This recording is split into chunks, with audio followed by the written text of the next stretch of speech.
In the early 1980s, and I would be lying if I gave you a particular date, I heard about the Mississippi Delta Blues Festival, and a bunch of us got in a car and drove up there. And it was remarkable because it was integrated, it was out in the middle of nowhere, and it featured some of the most remarkable musicians that I had ever known in my own lifetime. Gosh, my first time at the Blues Festival, I was probably, I was old enough to drive. And in the Delta, old enough to drink. It was just glorious. I mean, I saw Albert King there. I saw Stevie Ray Vaughan there. I mean, over the years, I saw Coco Taylor. So many artists that have made an impact on music worldwide were right here in Greenville at the Mississippi Delta Blues Festival. So being there to be on the side of the stage like this, and then seeing Robert Cray, just the Fabulous Thunderbirds. I was over 10 when I went to my first music festival. I went with my uncles and my aunts, and it was great till I remember the snow cones then. Now I remember stuff like, the fish, catfish, the barbecue. But back then as a kid, it was great to hear good music. And, folks came around the world. We would go late into the afternoon. It was always a whole lot of fun. Everybody brought their own coolers, had barbecue pits going out trying to. Everybody was dancing and just having a big time. One year I remember we had a big rain. Number 9 dredge ditch overflowed. It was the weekend that people thought we were going to have to cancel because it was storming and raining. But of course, with God being the God that he is, the clouds opened up on Saturday morning. But the grounds were wet, and people came from everywhere and enjoyed themselves. And what I remember the most is sloshing through this mud, and everyone still having a great time. That actually was the biggest year. Maybe the biggest year of the festival. It started with Mr. Howard Boutte. It's been some years ago. He called me in because I was doing the Nelson Street Festival for so many years. And we wanted to see could we get some of the artists, the local artists, along with the national artists.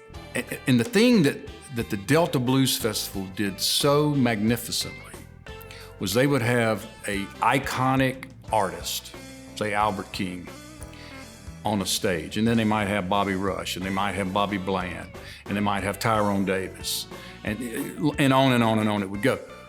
But they would also have Son Thomas, Eugene Powell, and all of these phenomenal acoustic solo artists, Sam Myers, Sam Chapman, Furry Lewis, and they were so smart about educating their audience. It's like, you came for Stevie Ray Vaughan, but did you know that Stevie Ray Vaughan grew up listening to Furry Lewis?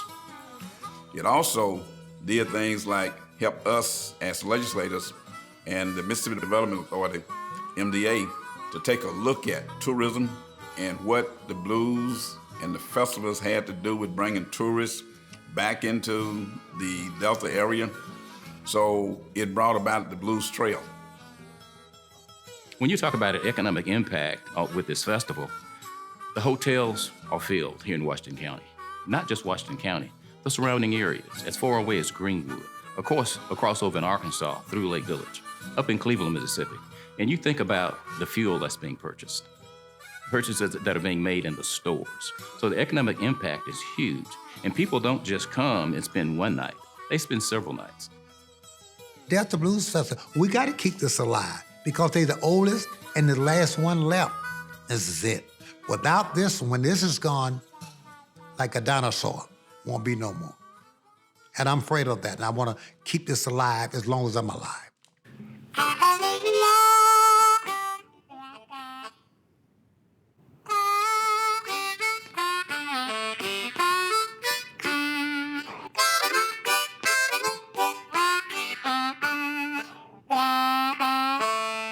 Have you ever been mistreated? By someone you showed up love. Some Norwegian blues fans had traveled here to listen to blues and to come to the festival. Someone you showed up love. And I said, y'all ought to bring me over to Norway. And so they did. And sometime later, some of the musicians that I'd played with came on a subsequent trip. And I can remember looking at this bass player that I had worked with over in Norway, and he was crying. And he said, it's just like in a movie.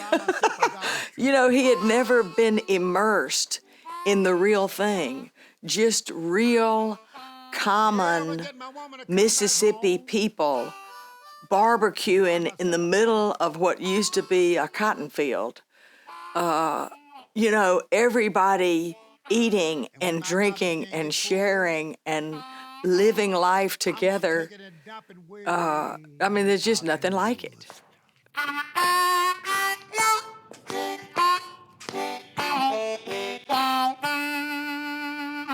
That's the Delta Blues now.